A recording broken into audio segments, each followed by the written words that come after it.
it's important for us to discuss nasal trauma because of the potential life-threatening consequences.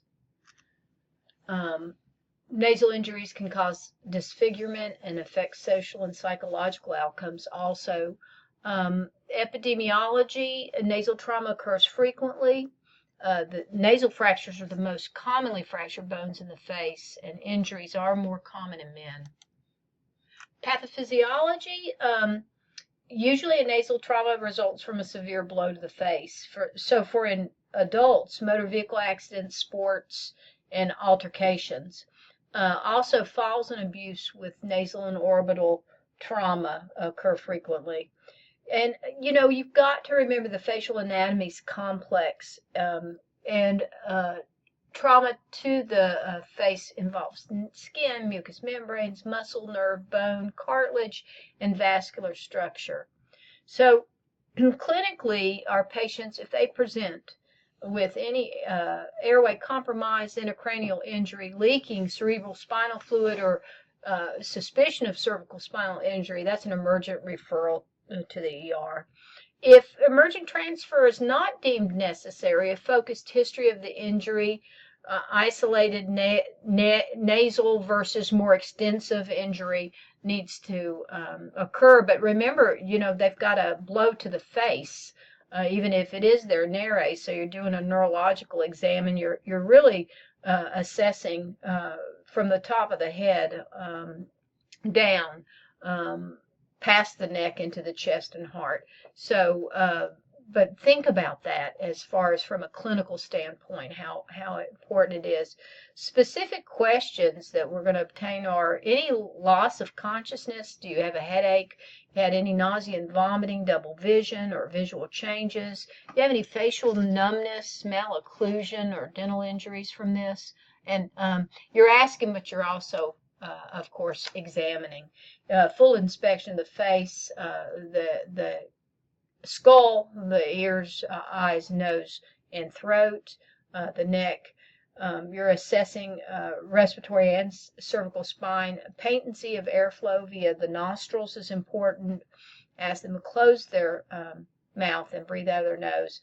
Palpate the dorsum and the infraorbital rim gently, okay, but you're really looking for integrity.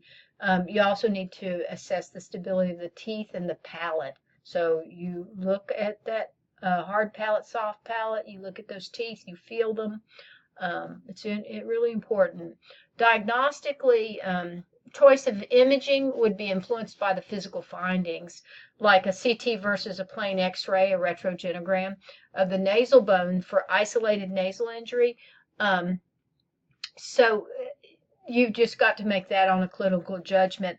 If the nares does not look out of place and the blow wasn't so traumatic, you may delay a nasal X-ray, mainly from swelling, and just you have to make that clinical judgment. I think also, will it change the course of your management or treatment? Can you wait? Will they be referred that day? Or can you wait to see how that patient is and bringing them in the next day and deciding? So initial cool local pressure to affected area to decrease edema and bleeding. So we want cool compresses. For a nasal fracture, ice, head elevation, analgesics. And you really want to follow up with an otolaryngologist in about 3 to 5 days after the swelling has decreased, if you believe that's what has occurred and everything else was negative. A displaced fracture would have to be manually set under sedation. And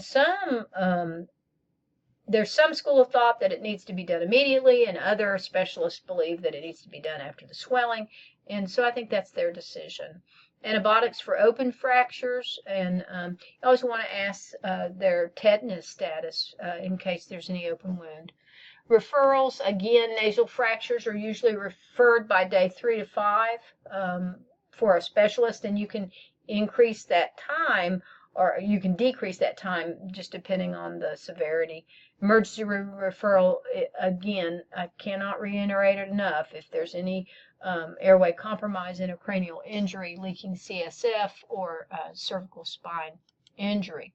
So patient education, health promotion is really they need to be educated about pain, bleeding, or purulent nasal discharge. They need to have something that helps them or the family know the signs and symptoms of intracranial injury. Their follow-up for nasal packing assessment and removal needs to be clear to them. They will not be comfortable, and prevent injury in the future by use of protective headgear. But at the time of acute, that you can follow up with that and educate. Thank you.